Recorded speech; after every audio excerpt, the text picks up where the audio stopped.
उद्योगपति लोग। अब यहां से एक नारा लगा था कि इमरान तेरा एक ठिकाना पागलखाना। पंजाब में है कोई ऐसा पागलखाना? कोई नहीं। सिंध में है, हैदराबाद में। वासियों आप बड़े सिंध में है और मुफ्त में है।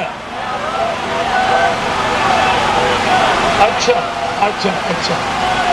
अब आपके इंतजार की घड़ियां खत्म, आपके इंतजार की घड़ियां खत्म।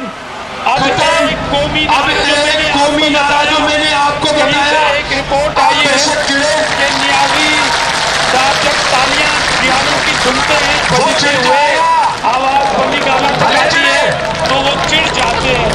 क्या आता है?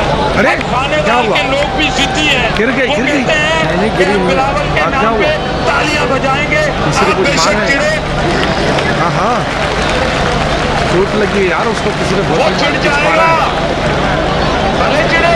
अरे फोन तो फोन उधर गिर गई।